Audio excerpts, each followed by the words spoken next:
Labą dieną. Sveiki visi susirinkę į šiandienos webinarą, kurio tema yra Mažoji bendrija ir jos nariai aktualiausi klausimai. Mano vardas Laura, atstovauju apskaitos programą debesyje b1.lt. Taip pat noriu pristatyti šiandienos webinaro pranešėją, mokesčių teisės ekspertą, Vilniaus universiteto teisės fakulteto ir verslo mokyklos docentą Martyną Endrijaitį. Manau, Martyno ilgai pristatinėti nereikia, daug kas jau jį žinote, ne vieną webinarą pas mus yra pravedęs. Tik noriu paminėti, kad šis webinaras yra šviečiamojo pobūdžio ir webinaro metu bus apžvelgiami aktualiausi, dažniausiai užduodami klausimai apie mažųjų bendrijų mokestinės prievolės. Taip pat sužinosite, kaip apmokestinami mažųjų bendrijų nariai ir vadovai, ką svarbu žinoti apie jų teikiamas paslaugas ir apribojimus. Taipogi bus aptarta, kokias deklaracijas nariai turi pateikti ir kita aktuali informacija. Martynas atsakys į jūsų užduotus klausimus, o į juos atsakys raštu. Mes juos patalpinsime b1.lt enciklopedijoje. Taip pat noriu pakviesti registruotis į artėjančius nemokamus webinarus ir jau pradėjome pildyti kitų metų kalendorių. Tai tikiu, kad rasite savo aktualią temą, įdomią temą. Tai labai kviečiu registruotis. Tai Martynai, perduodu žodį jums. Labą dieną, dėkoju už pristatymą. Tai aš iš karto ir pradėsiu mokymus, pereisiu prie dėstomosios medžiagos. Tai mokymų tikslas yra didinti žinias apie mokesčius, apie finansinį raštingumą, ypač dabartinėme kontekste. Žinios ir savišvieta mokesčių temomis yra tikrai aktuali. Tai tikslas nemokamų mokymų yra tiesiog pristatyti, papasakoti pagrindinius apmokestinimo klausimus apie mažąsias bendrijas.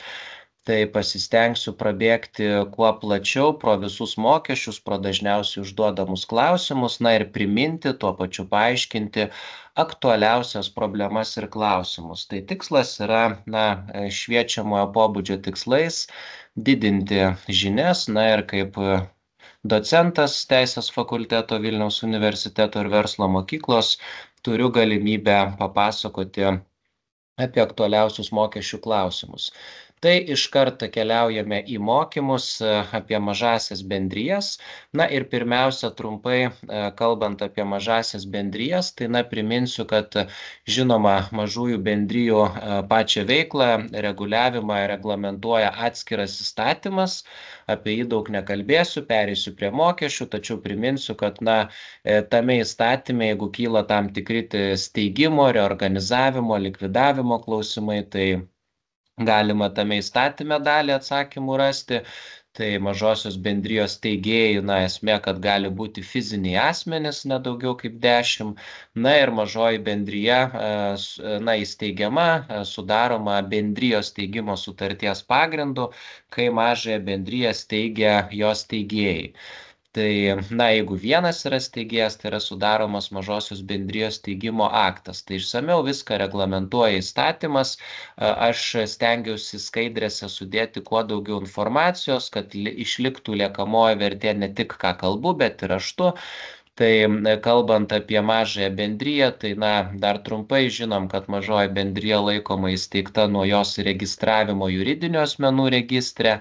Ir po to, kai jį registruojama, mažoji bendrija įregistruojama po to, kai yra sudaryta steigimo sutartis, pasirašyti jos nuostatai ir žinoma juridinių asmenų registro tvarkytojai pateikti visi mažosios bendrijos reikalingi dokumentai. Tai mažoji bendrija yra, iš esmės populiariausia, viena iš populiariausių juridinių asmenų formų. Ir dėl to ši tema manytina yra aktuali tiek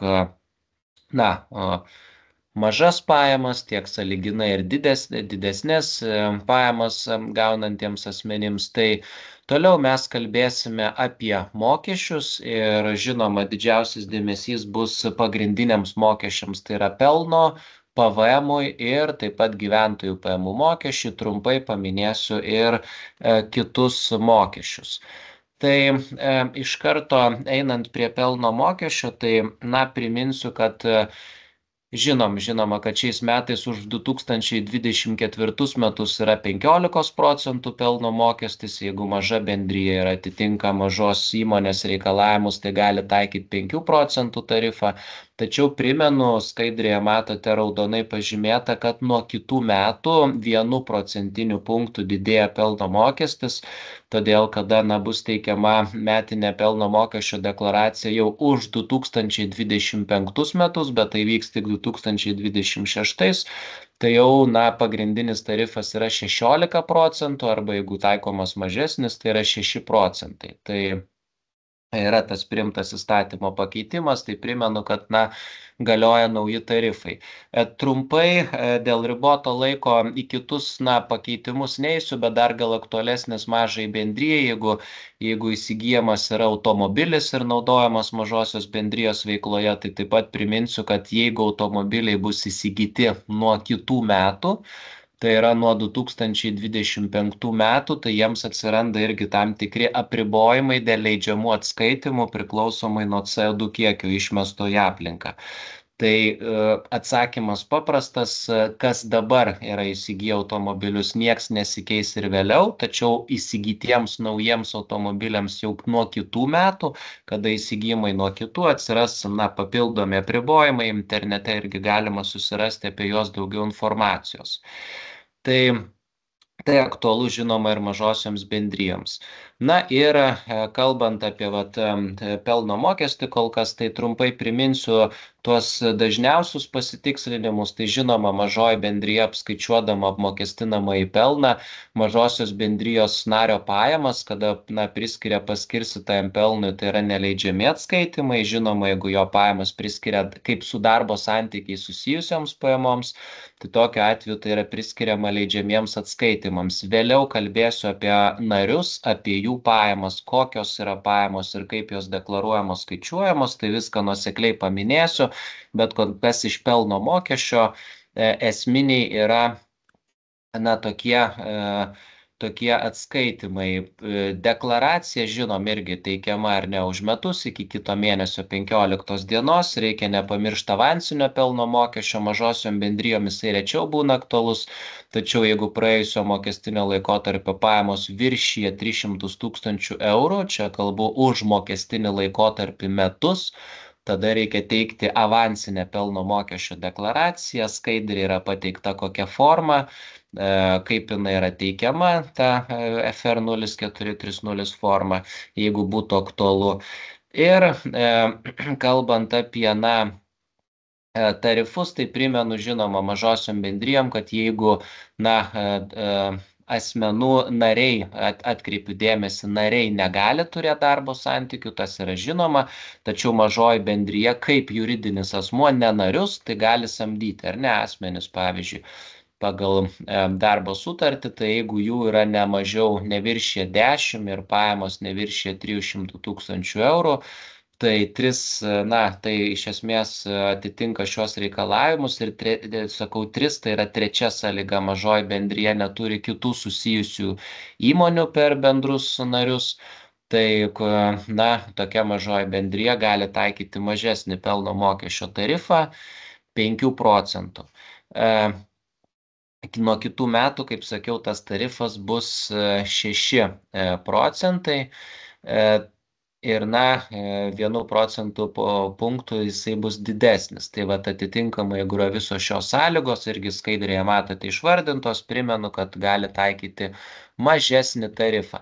Ir žinoma, 0% tarifas irgi skaidrėje matote informaciją, tai jeigu yra visos šios mano minėtos 3 sąlygos, kurias sakiau, plus įmonė mažoji bendrija nėra likviduojama, sustabdoma, nėra jos akcijos perleidžiamos, tai už pirmą laikotarpį jinai gali taikyti 0% tarifą, tai tikrai galima šiuo tarifu naudotis. Nuo kitų metų jis nėra panaikinamas, lieka, tai yra lengvata 0% bus ir už kitus metus. Tik tai, kaip sakiau, 1 punktu didėja pats tarifas. Tai irgi skaidrėje išsamei yra aprašyta, kada galima taikyti 0% tarifą. Keliausiu prie sudėtingesnių klausimų.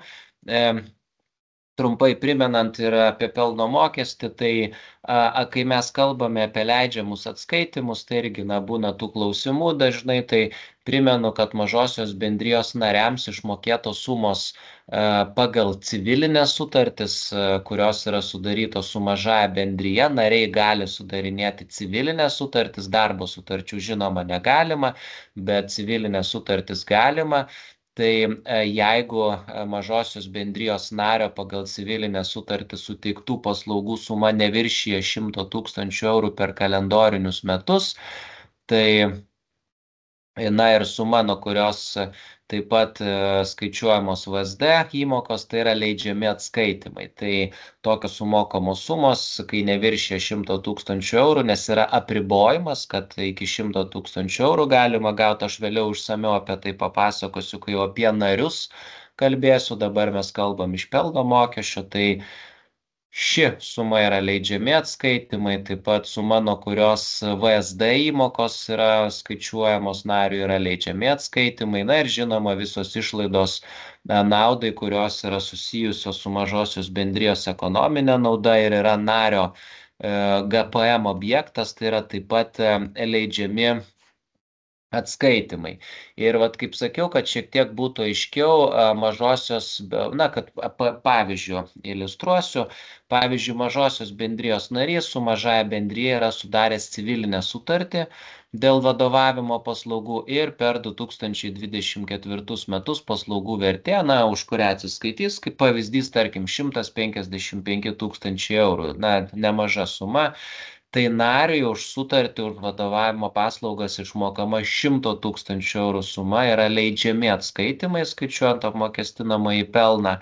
Tuo tarpu viršijanti dalis, tai ta, kur jau lieka 55 tūkstančiai eurų, tai laikoma pelno paskirstimu ar ne, arba lėšos, kurios skirtos nario asmeniniams poreikiams ir skaičiuojant pelno mokestį, tai jau yra neleidžiami atskaitimai. Tokia yra taikoma praktika. Kitas irgi pavyzdys iš viešai prieinamų komentarų ir ko klausimų, jeigu, pavyzdžiui, narys išsiima asmeniniams poreikiams lėšas ir VSD, PSD įmokos yra ar nesumokamos ir sumokamos, ne nuo visos sumos, o tarkim, kaip pavyzdys iliustracinis, nuo 300 eurų. Irgi dažnai kyla klausimų, tai kaip čia su leidžiamais atskaitimais. Tai klausimas, ar VSD, PSD įmokos nuo 300 eurų laikomos leidžiamais atskaitimais, ar vis tik tai leidžiamais atskaitimais yra visa suma. Tai šiuo atveju, kadangi socialinio draudimo įmokos sumokamos nuo 300 eurų, tai 300 eurų yra priskiriami leidžiamiems atskaitimams, bei nuo šios sumos apskaičiuotos VSD, PSD įmokos bendra tvarka ar ne pagal pelno mokesčio įstatymą priskiriamos ribojimų dydžių leidžiamiems atskaitimams. Likusi 700 eurų suma, iš esmės priskiriama neleidžiamiems atskaitimams, ir skaidriai išsamei aprašiau, kad nors visa ta suma yra deklaruota kaip su darbo santykiai susijusios pajamos ar ne 02 kodu, bet tai pagal taikomą praktiką ir taip kaip įtvirtina įstatymas, kad ši suma nebus priskiriama leidžiamiems atskaitimams. Aš dar kalbėsiu apie kitus atvejus, manau, čia kils klausimų tam tikrų ir apie kitas situacijas, tai aš tikiu, kad daug atsakymų dar išgirsite iš to, ką pasakosiu. Tai siūlymas būtų dar kol kas išklausyti visą pristatymą ir dalį klausimų tikiuosi atsakymų išgirsite į klausimus. Kalbant apie leidžiamus atskaitimus, tai vėlgi būna klausimas, o tai mažoji bendrija gal turi kažkokias kitokias tvarkas negu, tarkim, UAB ar ten komanditinė bendrovė ar panašiai. Tai atsakymas neturi, visi ribojamų dydžių leidžiami atskaitimai lygiai taip pat vienodai yra taikomi mažosiom bendrijom pagal pelno mokesčio įstatymą, kaip ir, tarkim, UAB ar AB. Tai čia visas sąrašas, matote, nesiplėsiu, ten ar mes kalbėtume apie natūralios netekties nuostolius arba ten kokias, mokestinių nuostolių atskaitimą arba, tarkim, beviltiškų skolų pripažinimą. tas pačias, komandiruočio, reklamos sąnaudas, tai lygiai ta pati yra tvarka, todėl aš apie tai nesiplėsiu, eisiu į praktinius sudėtingesnius atvejus, tačiau tvarka yra lygiai tokia pati kaip ir kitoms formoms. Tai, kaip pavyzdys, pavyzdžiui, ar mažosios, trumpai iš praktikos, tarkim, mažosios bendrijos vadovui, nariui, kompensuotos sumos yra skirtos, tarkim, jo kelionės, apgyvendinimo ar panašioms išlaidoms kompensuoti. Ar tai yra mažosios bendrijos leidžiami atskaitimai? Tai, lygiai ta pati tvarka kaip ir UAB ar kitai formai, tai pelno mokesčio įstatymo 21 straipsnis, ar ne, mažosios bendrijos nario išvykimas iš nuolatinės darbo vietos, atlikti darbo funkcijas arba, tarkim, kelti kvalifikaciją yra laikomas komandiruoti. Tai mažosios bendrijos vadovo nario kelionės, apgyvendinimo ar panašios išlaidos gali būti priskiriamos ribojimų dydžių leidžiamiems atskaitimams kaip komandiruočių sąnaudos. Tai, taikoma ta pati tvarka arba, pavyzdžiui, ar leidžiamiems atskaitimams gali būti priskiriami direktoriui, mažosios bendrijos nariui, tarkim, išmokėta, tarkim, yra vadovas, kad būtų įdomiau, ir nenarys. Yra mažosios bendrijos vadovas, nenarys ir jam yra mokami dienpinigiai. Čia prieš tai sakiau pavyzdį su nariu, tai dabar pasakysiu su nenariu. Ir vadovas vyksta į komandiruotę. Tai čia akcentuosiu, kad tokiu atveju, jei vadovas nėra mažosios bendrijos narys, tai patirtos išlaidos yra nelaikomos komandiruočių sąnaudomis, tačiau vadovui kompensuotos patirtos išlaidos gali būti priskiriamios leidžiamiems atskaitimams, jeigu toks kompensavimas būtų numatytas civilinėje paslaugų sutartyje su tuo asmeniu. Tai va čia tokie sudėtingesni atvejai, specialiai papasakoju, kad jeigu tai yra vadovas nenarys, tai, kaip sakiau, tai nebus komandiruočių sąnaudos, tačiau jeigu kompensuotos išlaidos priskiriamos leidžiamiem atskaitimam, jeigu numatyta paslaugų sutartyje su tuo asmeniu. Nes čia nekildavo neiškumų. Ir pabaigai ir keliausiu jau prie kitų klausimų. Pavyzdžiui, dar gali būti klausimas, ar leidžiamiems atskaitimams gali būti priskiriama mažosios bendrijos nariui, vadovui išmokėta, pavyzdžiui, 100% padidinta dienpinigių suma, kai irgi tas narys, vadovas, vyksta, pavyzdžiui, komandiruotę užsienyje. Tai, priminsiu, kad jau tų dienpinigių norma, kad galėjo būti didinama, čia vis dar klausiama kažkodėl, bet jinai jau, nėra nuo 20 metų berods komandiruočių sąnaudų atskaitimo taisyklių. Tų punkto nebeliko, kad nariams dienpinigių norma didinama 100%, dėl to apskaičiuojant apmokestinamą į pelną, užsienio komandiruotės dienpinigių išlaidos nariams apskaičiuojamos iš esmės už faktiškai išbūtą užsienyje laiką, taikant maksimalę dienpinigių dydžių sąraše nustatytus dienpinigių dydžius.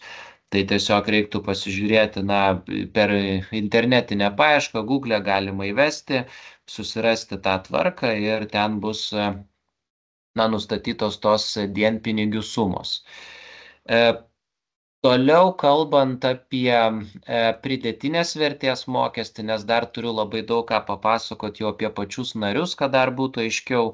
Tai trumpai dėl PVM, tai kaip mes kalbam apie mažąją bendriją kaip juridinį asmenį, tai čia irgi neapsistosiu. Žinoma, kad PVM privalomas registravimas yra, kai viršijama 45 000 eurų riba per 12 mėnesių, ar ne, iš ES PVM mokėtojų ar privalančių jis būti, jeigu yra įsigijamos prekės, tai per metus, jeigu yra didesnė kaip 14 000 eurų, tai irgi reikia registruotis. Negaliu labai daug komentuoti dėl kitų metų, nes įstatymas dar projektas priiminėjamas, ten svarstoma.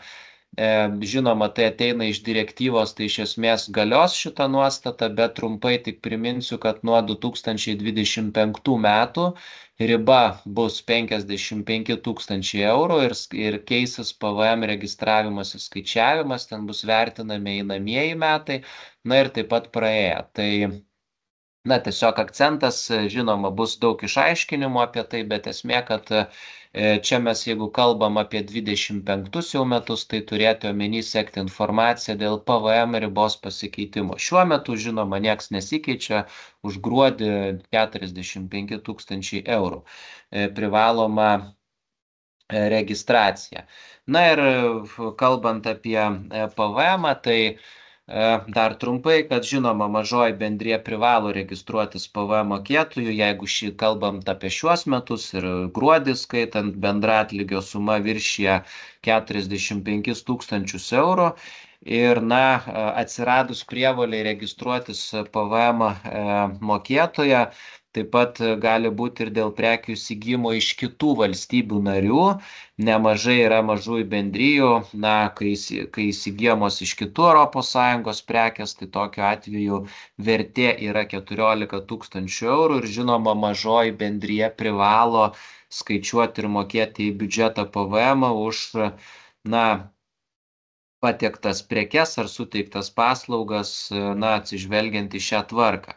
Tačiau atkreipsiu dėmesį, kad na, galioja ta nuostata, kad jeigu mažoji bendrija kontroliuoja keletą juridinių asmenų, na, ar net yra, tarkim, turi akcijų, arba yra nariai kitų mažųjų bendrijų, arba yra kontroliuojama asmens, kuris kontroliuoja keletą juridinių asmenų, tai prievolė registruotis PVM mokėtojais kontroliuojamiems asmenims ar ne visoms įmonėms atsiranda tais atvejais, kai bendra suma per paskutinius 12 mėnesių viršyje 45 tūkstančius eurų. Na, arba jų bendra įsigytų prekių vertė viršyje 14 tūkstančių eurų, jeigu prekės įsigijamos iš kitų ES valstybių narių. Tai tas irgi aktualu yra mažosiom bendrijom. Aš kalbu apie 2024 metus. Kol kas ir žinoma, na, jau nuo 2023 metų galioja PVM taisyklė, kad vis dėlto bendra tos pačios mažosios bendrijos ir jos kontroliuojamų asmenų atlygio suma yra nesumuojama, na, netaikomas tas, na, registravimas, jeigu, na, mažosios bendrijos valdymo organai, jų nariai nėra tie patys asmenys ir jų faktiškai vykdoma ekonominė veikla nėra to paties pobūdžio ir šie juridiniai asmenys neveikia vienas kito naudai ir interesais. Tai pasakysiu labai paprastai. Jeigu yra, na, kelios mažosios bendrijos ar nesusijusios ir, na, viena mažoji bendrija, na, kaip pavyzdys, teikia teisinės paslaugas, kita audito paslaugas, ar ne, ir susijusios yra. Tai sumuojama suma, arba tarkim viena mažoji bendrija gamina batus, kita mažoji bendrija rūpinasi, tarkim, medžiagom, iš kurių vėliau gali būti gaminami batai. Tai žinoma, sumuojama, tai yra susijusi veikla. Bet jeigu viena mažoji bendrija gamina batus, na, tarkim, pardavinėja, perparduoda batus, kita mažoji bendrija, na, tarkim, teikia teisinės konsultacijas. Tai visiškai nėra susijęs su, tarkim, kokiu nors drabužių ar batų perpardavimu. Na, tai tada suma yra nesumuojama. Čia taip subuitinus, supaprastinus taikoma taip. Ir kalbant apie PVM registravimąsi, kadangi atsiranda neaiškumų, kai yra sutuoktiniai ar ne ir turi jungtinės nuosavybės teisę, mažąją bendriją, tai tik primenu, kad jeigu sutuoktiniai dažnai taip ir yra, nėra sudarę vedybų sutarties, nes joje būna paaiškinta, bet paprastai nėra tokios sutarties, tai mažoji bendrija, jeigu yra įsteigta santuokos metu, tai, na, yra laikoma, kad priklauso sutuoktiniams jungtinės nuosavybės teise. Tai pavyzdžiui, jeigu yra dvi mažosios bendrijos ir jų įmonių vadovai yra skirtingi asmenys, tarkim, vienos mažosios bendrijos žmona, kitos mažosios bendrijos vyras. Ir jeigu įmonės faktiškai vykdo skirtingą veiklą, tai abiejų pajamos būtų sumuojamos tik tuo, jeigu jos veiktų viena kitos naudai. Tai vat, kaip sakiau, tais atvejais. Jeigu ne, tai kad vyras ir žmona irgi nereiškia, kad bus privalomai, sumuosis abiejų sumos. Tai savanoriškas registravimasis tai yra savanoriškasis registravimasis irgi galimas mažosiom bendrijom ir apsimoka, registruojasi, jeigu ir neuždirba per 12 mėnesių 45 000 eurų, tai gali mažoji bendrija žinoma vis tiek registruotis PVM mokėtoje, tada turi tinkamai užpildyti prašymą registruoti pridėtinės vertės mokesčių, prašymas teikiamas elektroniniu būdu per paslaugų sritį mano VMI. Jeigu pateikiami yra tokie prašymai, tai tiesiog turėtų omeny, kad savanoriškai ne vėliau kaip prieš 3 darbo dienas iki tos dienos, nuo kurios pageidauja mažoji bendrija tapti PVM mokėtojų, turi būti registruojama. Privalomai, žinoma, kad iš karto turi registruotis, kai pasiekia tą ribą. Išregistravimas irgi gali būti mažųjų bendrijų, tai pavyzdžiui, galima pateikti prašymą mažąją bendriją išregistruoti, aišku, jeigu nevykdo ekonominės veiklos ar ne, arba, tarkim, asmuo baigia veiklą, arba jeigu išregistruojama ir neatsiranda prievolės vėl įsiregistruoti, tiesiog gaunamos mažos pajamos ir per 12 mėnesių nėra 45 000 eurų. Tačiau mokesčių administratorius irgi gali savo iniciatyvą išregistruoti mažasias bendrijas. Jeigu, pavyzdžiui, kaip pavyzdys, nevykdo ekonominės veiklos mažoji bendrija, arba fiziniai asmenys yra mirę, arba paskelbti mirusiais ir, nėra mažosios bendrijos, ar ne, arba, akivaizdu, kad jinai nieko neveikia, arba pasibaigia, nebevykdo veiklos mažoji bendrija dėl likvidavimo ir organizavimo. Tačiau negali būti išregistruojama mažoji bendrija, jeigu jinai, stato, pavyzdžiui, ilgalaikį materialų į turtą, yra toks apribojimas, tada pagal čia PVM įregistravimo, išregistravimo taisyklės, jas galima viešai pasižiūrėti, žinoma, tai tokiais atvejais mažoji bendrija nėra išregistruojama. Ir kadangi, pereisiu prie mažosios bendrijos narių, nes ten irgi atskirai papasakosiu, jau čia būna labai aktualus klausimas su nariais, su vadovais, tai čia tik trumpai priminsiu, kad mažoji bendrija kaip įmonė, žinoma, irgi būna klausimų, jinai gali turėti akcijas, taip mažoji bendrija gali gauti dividendus, mažosios bendrijos dividendam taikoma lygiai tokia pati tvarka, kaip ir jeigu UAB gauna dividendus, tai mažoji bendrija kaip juridinis, aš turiu omeny asmuo, jeigu gauna dividendus už jos turimas akcijas, tai, dividendai, jeigu bus apmokestinami, bus 15% tarifas už šiuos metus, už kitus metus jau būtų 16%. Mokestį, žinoma, apskaičiuoja dividendus išmokantį Lietuvos įmonė, jeigu gauna iš Lietuvos įmonės, tačiau priminsiu, dividendai būtų neapmokestinami, jeigu, pavyzdžiui, mažoji bendrija turi daugiau kaip 10% akcijų paketą ir jį išlaiko iki metų. Tada tokie dividendai, lygiai taip pat kaip ir UABam taikoma lengvata, jie yra neapmokestinami. Ir kalbant apie palūkanas, tai žinoma irgi aktuali tema, mažoji bendrija taip pat gali turėti ir palūkanų išlaidas, mažosios bendrijos palūkanos bendra prasme yra leidžiami atskaitimai.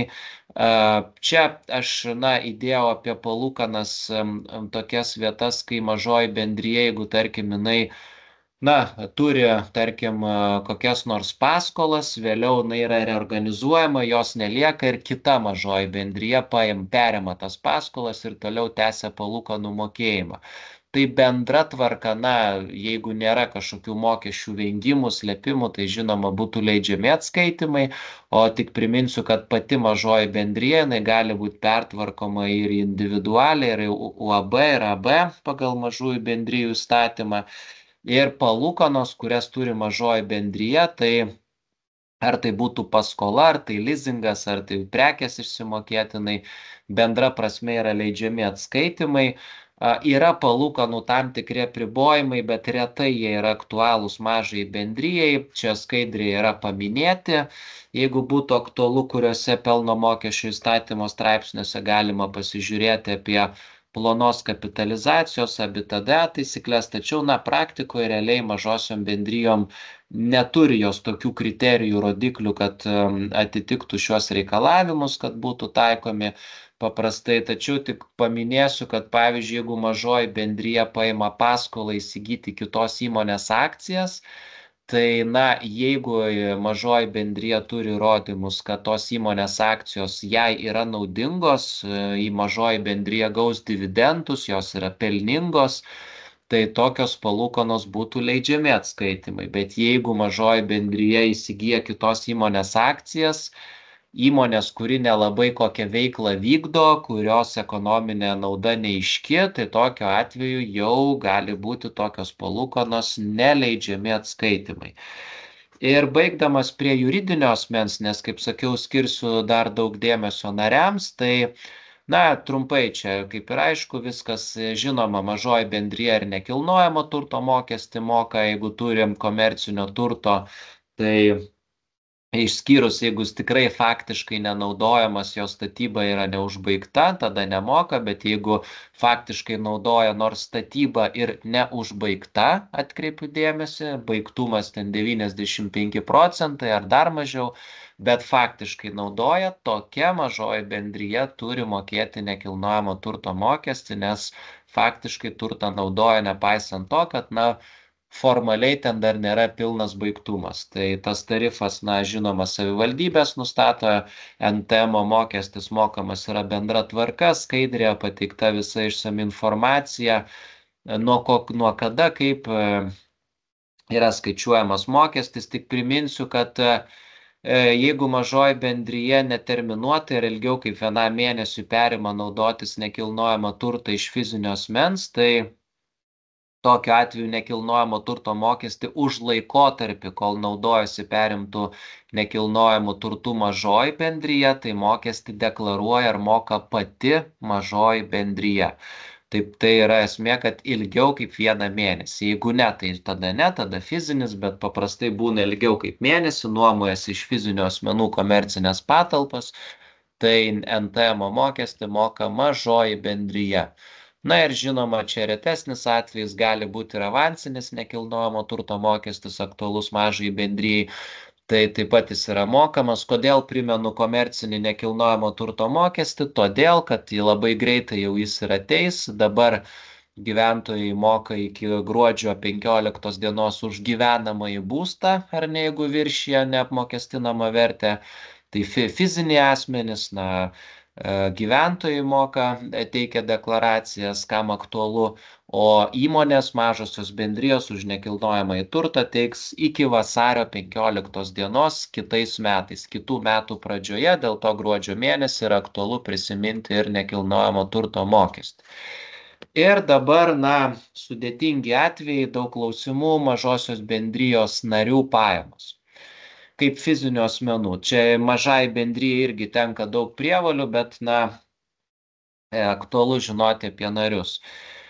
Tai vėlgi trumpai priminsiu ir eisiu į sudėtingesnius klausimus. Mažosios bendrijos narys ar ne iš mažosios bendrijos gauna pajamas. Tai, kad dar kartą būtų aišku, primint, tiesiog tai gali būti 4 rūšis. Pajamos iš paskirstyto pelno dividendai ar ne 26 kodas, su darbo santykiai susijusios pajamos, žinoma, darbo santykių, na, sutarčių negali būti, žinom, bet mokesčių tikslais pati mažoji bendrija sprendžia, kada moka nariui, gali priskirti su darbo santykiai susijusioms pajamoms mokestinę prasme, bet žinoma, darbo sutarčių nėra ir negali būti. Ta visi suprantam ir žinom, 02 kodų ir pajamos pagal civilinę sutartis už mažosios bendrijos suteiktas paslaugas irgi, na, įskaitant, akcentuoju, vadovavimo paslaugas. Ir dar gali būti kitos pajamos, kas tos kitos paminėsiu, pavyzdį vėliau duosiu, tarkim, dienpinigiai. Tai apie dividendus. Mažosios bendrijos narys ar ne iš savo mažosios bendrijos gautas lėšas, na, pati mažoji bendrija sprendžia, kokiom pajamom priskirti. Šitą irgi atsimenam, kad galima priskirti dividendams, galima darbo užmokesčių. Tai jeigu priskiriama dividendams, tai nuo 1 euro Akcentuoju, taikomas 15% pajamų mokestis. Čia kartais būna klausimų, gal yra kažkokia neapmokestinama suma, tai tik primenu, kad NPD nėra taikomas tikrai dividendams nuo 1 euro. Yra skaičiuojamas pajamų mokestis 26 kodų. Žinoma, mažosios bendrijos nario lėšos asmeniniams poreikiams irgi gali būti 100 kaip avansų išmokamas pelnas. Ir tik primenu, kad jeigu finansinių metų pelno dalis tenkanti mažosios bendrijos nariui yra mažesnė negu jo per finansinius metus gautų išmokų kaip avansų suma, tai jis turi gražinti sumą viršijančią tenkančią jam metų pelno dalį. Tai va čia ir paaiškinta yra skaidrė, tiesiog atsiminti irgi šitą vietą, primenu, aktualu žinoti, jeigu susidurtumėt. Keliauju toliau, nes turim ribotą laiką. Nuolatinio, žinoma, Lietuvos gyventojo, tai aktualiausia būna gautos pajamos iš paskirstyto pelno, tai yra B klasė. Tai reiškia, pats mažosios bendrijos narys, turi iki gegužės 1 dienos, ar ne, jam tenka pareiga deklaruoti, sumokėti mokestį. Taip pat priminsiu, kad, be dividendų kita rūšis, ką gali priskirti mažosios bendrijos narys, tai jisai gali gauti toksai asmuo, ir pajamas gali priskirti kaip su darbo užmokesčiu. Tai GPM, VSD įmokų tikslų, mokesčių tikslais, tik tai yra priskiriama kaip su darbo santykiai susijusios pajamos. Ir čia akcentas, nes, žinomas tas ribojimas, tačiau dėja dar pamirštama, šioms pajamoms tenkanti suma neturi viršyti sumos, nuo kurios pagal jau Sodros įstatymą VSD yra skaičiuojamos ir mokamos mažosios bendrijos nario VSD įmokos. Tai VSD įmokų lubos yra 43 VDU per metus, vidutinis darbo užmokestis, tas rodiklis keičiasi. Per Google paiešką įvedus VDU, Sodra iškart išmesta dydį, ten, jisai kiekvienais metais kinta, bet esmė, kad tai yra 43 VDU. Kas jeigu didesnė suma? Irgi klausiama, tai viršijanti apmokestinama taip, kaip dividendai. Keliaujame prieš tai buvusią skaidrę, tai galioja dividendams tvarka. Ir, tokia suma deklaruojama 02 išmokos kodu. Atkreipiu dėmesį, šios rūšies pajamoms gali būti taikomas metinis NPD, tačiau buhalteriai pasižiūri mažųjų bendrijų, bet taip, metinis NPD taikomas ir mažosios bendrijos narys jį prisitaikys deklaruodamas metinės pajamas iki, gegužės 1 dienos teikiant metinę deklaraciją, sistemoje pritaiko. Tai neapsistosiu, žinom, kad, tas tarifas ar ne yra 20% darbo užmokesčio arba 32%. Tokios pajamos atėmus metinį NPD apmokestinamos taikant tarifų, paprastai tai bus 20% neviršiančios sumos, nebent viršyje 60 VDU. Čia yra skaičiai, koks būtų VDU dar už 23 metus, už 24 yra kiek didesnis, bet kaip minėjau, galima iš karto Sodros puslapį pasižiūrėti. Ir mažosios bendrijos narys, jeigu gauna pajamas pagal paslaugų sutartį, taip pat yra aktualu žinoti, tai čia irgi galioja labai aktualus, svarbus apribojimas, kad, metinė bendra pajamų suma nario gauta pagal civilinės sutartis, sudarytas, dėl paslaugų teikimo, tai pagal visas civilinės sutartis, akcentuoju pagal visas, negali viršyti 100 000 eurų per kalendorinius metus. Toks yra įdėtas apribojimas, tai pavyzdžiui, mažosios bendrijos narys, tarkim ir vadovas, ar ne, gali pagal civilinę sutartį gauti pajamas už vadovavimą iš mažosios bendrijos už paslaugas. Sudaro paslaugų sutartį už vadovavimą. Tai tokia bendra atlygio suma ir kartu su kitomis sutartimis negali viršyti 100 000 eurų. Pavyzdžiui, kad būtų aiškiau, mažosios bendrijos narys sudaro paslaugų sutartis su savo mažąją bendriją, ar ne, ir tarkim mažosios bendrijos narys iš savo mažosios bendrijos gauna pajamas už turto nuomą. Viskas tvarkoj, galima nuomoti turtą, gauti už tai pajamas. Arba, pavyzdžiui, suteikia, individualios veiklos pažymą turi, narys turi individualią veiklą ir mažai bendrijai teikia paslaugą su individualios veiklos pažyma. Tai ir dar, tarkim, jisai, kad dar būtų sudėtingiau, nes visko būna praktikoje, jis dar yra narys, turi vadovavimo civilinę paslaugų sutartį. Tai tokiu atveju mažosios bendrijos narys ar neturi 3 civilinės paslaugų sutartis už vadovavimą, turtą nuomoja, ir dar turi individualios veiklos pažymą, jos pagrindu irgi ten kokias nors, tarkim, paslaugas teikia. Tai visa tokių paslaugų suma negali viršyti 100 000 eurų per kalendorinius metus ir, visa šita suma yra laikoma kaip pagal paslaugų sutartį gautos pajamos ir jos, apmokestinamos kaip pagal paslaugų sutartį. Tuoj pasakysiu, kas būna, jeigu viršė, bet mintis dar tokia, kad nepamiršta, čia dar skaidriai irgi iš viešai prieinamos informacijos, žinoma, viskas sudėta kaip pavyzdžiai, metinė bendra pajamų suma mažosios bendrijos nario gauta pagal civilinės sutartis negali viršyti 100 000 eurų, įskaitant bet kokias visas įmanomas, kokias galima sudaryti sutartis. Tai dažniausiai būna už automobilio nuomą. Ar ne, gali mažosios bendrijos narys išnuomoti automobilį mažai bendrijai. Už nekilnojamo turto nuomą. Gali būti kažkokios, pavyzdžiui, palūkanos už mažai bendrijai suteiktą paskolą. Irgi tikrai nieks nedraudžia, mažosios bendrijos narys gali paskolinti pinigus savo mažai bendrijai ir už tai gauna palūkanas. Tai jeigu viskas rinkos kainoje atitinka, tai viskas, kaip sakyt, galima. Galbūt mažosios bendrijos narys turi verslo liudijimą, gali turėti individualios veiklos pažymą. Tai čia visi kodai surašyti, jau buhalteriniai klausimai, bet pati mintis, kad visos tokios pajamos negali viršyti 100 000 eurų. Jeigu viršyje per metus, tai tada jau, pati mažoji bendrija, pats narys sprendžia, ar tai bus pajamos kaip dividendai, ar tai bus kaip su darbo santykiai susijusios pajamos. Tai tada tą viršiančią dalį arba dividendai kaip 26 kodas, pajamos iš paskirstyto pelno būtų apmokestinamos, arba kaip, su darbo santykiai susijusios pajamos 02 kodų būtų apmokestinamos ir deklaruojamos. Tai tokie, pagrindiniai dalykai ir vis dažnai kažkaip kitaip, bet vis tiek klausiama apie tą patį. Ten, tarkim, sako, aš narys, ten 2 automobilius išnuomojau, paskolą suteikiau, ten komercinės patalpas, tarkim, narys turi, mažai bendrijai daviau. Tai kaip čia, neaišku, nesuprantama, kokios čia pajamos. Tai visa tai, iš esmės, tai yra civilinė sutartis, tai yra pajamos pagal paslaugų sutartis.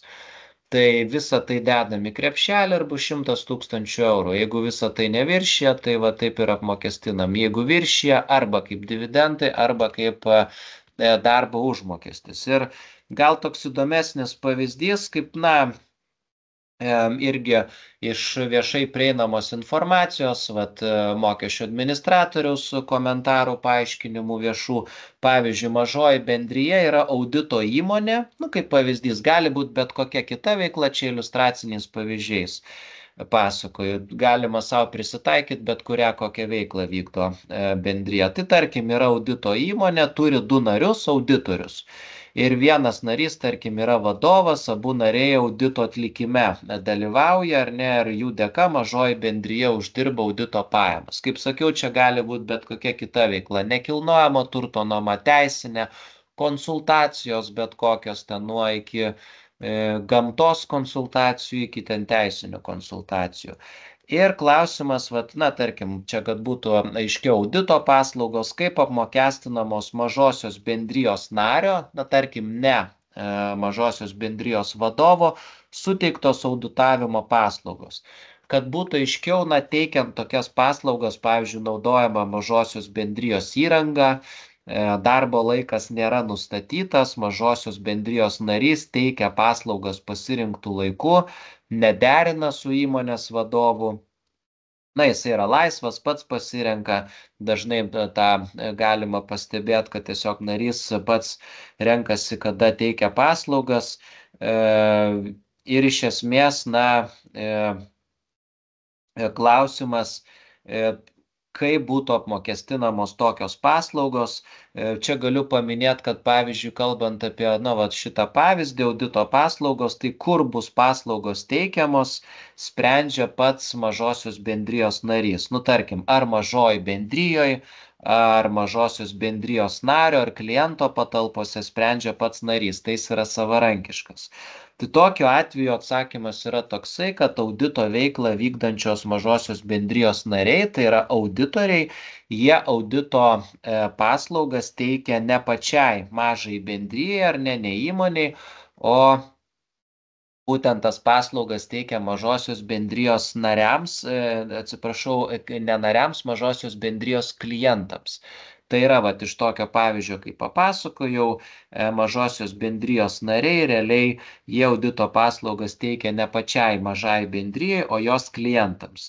Ir tokiu atveju mažosios bendrijos nariai, auditoriai, jie veikia vykdydami tiesiog mažosios bendrijos atžvilgių prisimtus įsipareigojimus, ar ne, kurie yra įprastai aptarimi, pavyzdžiui, mažosios bendrijos nuostatose. Tai atsižvelgiant į tai, kad, už mažosios bendrijos, iš esmės, narių tokia veikla yra gaunamos pajamos ir prisimtus įsipareigojimus turi nariai teikdami tokias paslaugas, tai tokiu atveju tokios išmokos nėra kaip ir pagrindo laikyti nei iš esmės paskirstytojų pelnų, nei kažkokių tai avansų išmokamų pelnų. Tai realiai, tokios iš esmės teikiamos paslaugos gali būti, apmokestinamos būtent mokesčių tikslais arba kaip darbo užmokestis, nepriklausomai nuo to, kad asmuo yra nesavarankiškas, arba vis dėlto, jeigu mažoji bendrija pasirenka, nesvarbu, kad tai yra ne kaip dividendai, ne kaip pelno skirstimas, bet vis tiek pasirinkimu gali būti apmokestinama lygiai taip pat kaip dividendai, nes tai yra vis dėlto ne paslaugų sutartis mažai bendrijoje, būtent narys teikia, vykdo veiklą jau mažosios bendrijos klientams. Tai su tokiais išaiškinimais irgi viešai prieinamais mokesčių administratoriaus leidiniuose, komentaruose galima pasiskaityti, yra pateikti tokie išaiškinimai, kad toksai atvejis iš esmės nėra pagrindo laikyti kitokio pobūdžio išmokomis, nei pavyzdžiui mažosios bendrijos paskirstytų pelnų arba ten avansų išmokamų pelnų. Tai dar paminėsiu, kad pavyzdžiui asmeniniams poreikiams faktiškai šimtų lėšų suma neviršianti sumos, nuo kurios, kaip sakiau, pagal VSD įstatymą yra skaičiuojamos ir mokamos nario VSD įmokos yra priskiriamos su darbo santykiais arba jų esmę atitinkančiai santykiai susijusioms pajamoms, tai kaip darbo užmokestis irgi yra apmokestinama.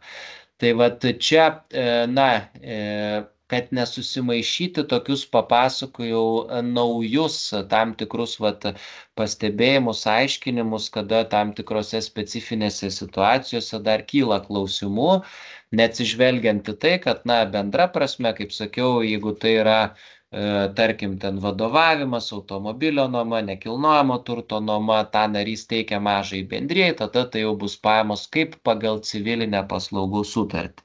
Bet jeigu nariai jau teikia savo, veiklą vykdo ar ne, ir nariai gauna pajamas iš klientų, tai, atsižvelgiant į tai, kad, mažoji bendryje vis dėlto pagal jos nuostatus veikia nariai, tai tas, kaip sakyti, pajamas gauna mažoji bendryje ir mažosios bendrijos po to išmokamos išmokos už suteiktas paslaugas, jų nariams jo apmokestinamos arba kaip dividendai, arba kaip darbo užmokestis.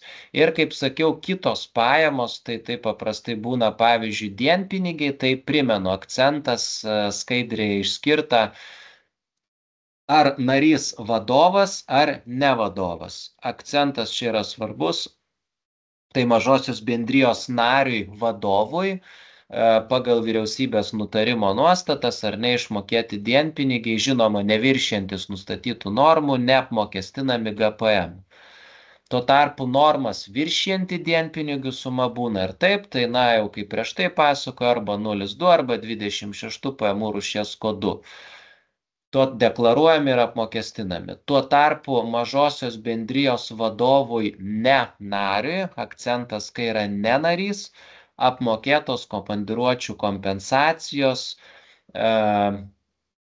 jos yra laikomos teikiamomis paslaugos dalimis, todėl turi būti apmokestinamos GPM, kai pajamos gautos pagal paslaugų sutartį. Tai irgi yra aktualu prisiminti, tokie yra vieši irgi išaiškinimai ir komentaruose apmokestinimo, tai taikoma yra tokia praktika, ar narys, ar nenarys, dienpinigių apmokestinimas. Ir trumpai klausimai irgi aktualūs, tarkim, ar apskaičiuojant komandiruočių kompensacijas nariams yra atsižvelgiama jų gaunamas pajamas. Tai komandiruočių sąnaudų atskaitimo iš pajamų taisyklėse apribojimai netaikomi, nes narių veikla nėra grindžiama darbo sutartimi. Arba, pavyzdžiui, narys vyksta į komandiruotę, ar nariui vykstant į komandiruotę dienpinigiai yra neapmokestinami. Tai vėlgi yra bendra tvarka, nustatyta tvarka įformintas nario išvykimas iš nuolatinės darbo vietos, jeigu yra, tai nario komandiruotės dienpinigiai. Atitinkamai, jeigu jie neviršyje tam tikrų ribojimų, tai yra neapmokestinami, deklaruojami 0,5 kodo, nustatytus dydžius viršijančios, jau gali būti, kai mes kalbam apie narį, akcentuoju, apie narį, tai tada jau bus arba kaip paskirstytas pelnas, arba kaip su darbo santykiais pati mažoji bendrija sprendžia. Ir deklaravimas, tai beveik visos nario nuolatinio gyventojo iš mažosios bendrijos gautos pajamos yra B klasė. A klasė, akcentuoju, čia labai irgi svarbu, kad A klasės būtų tik tai tos nario pajamos gautos iš mažosios bendrijos, tai yra sporto veiklos, atlikėjo ir pajamos už parduotą nenukirstą mišką, apvalėją medieną, atliekas. Tokia yra išimtis iš įstatymo GPM, jeigu to nėra, tai tada yra B klasės pajamos. Tai ką svarbu atsiminti mažųjų bendrijų buhalteriams ar kas patys tvarko klausimus, kad mažosios bendrijos gyventojams išmokėtas išmokas deklaruojamos, žinoma, mėnesiniai pajamų deklaracijoje 313 forma, metiniai gyventojams išmokėtų išmokų priskiriamų arba klasės deklaracijų ar ne GPM 312. Tai šios yra formos, kaip visada, aktualios ir A klasės išmokas mažoji bendrija turi deklaruoti mėnesinėje deklaracijoje ir metinėje deklaracijoje. Tiek 313, tiek 312, visi terminai išsamei yra irgi skaidrėje surašyti.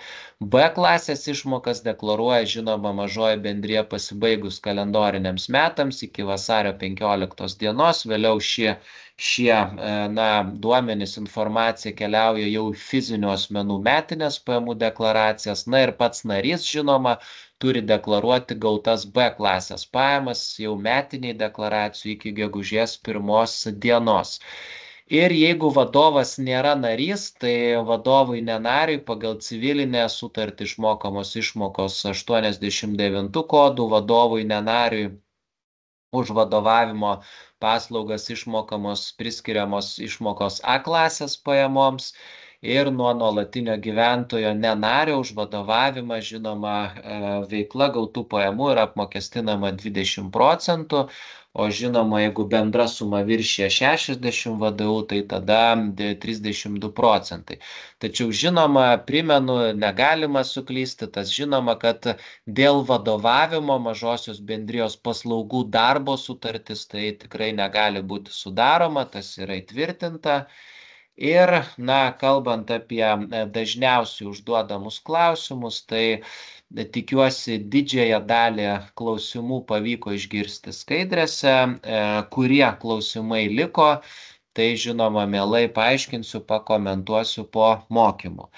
Tai tikiuosi mokymai buvo naudingi, tai yra aktualu, siekiant didinti bendras žinias, prisiminti aktualiausius klausimus, kai kuriuos ir naujus paaiškinimus.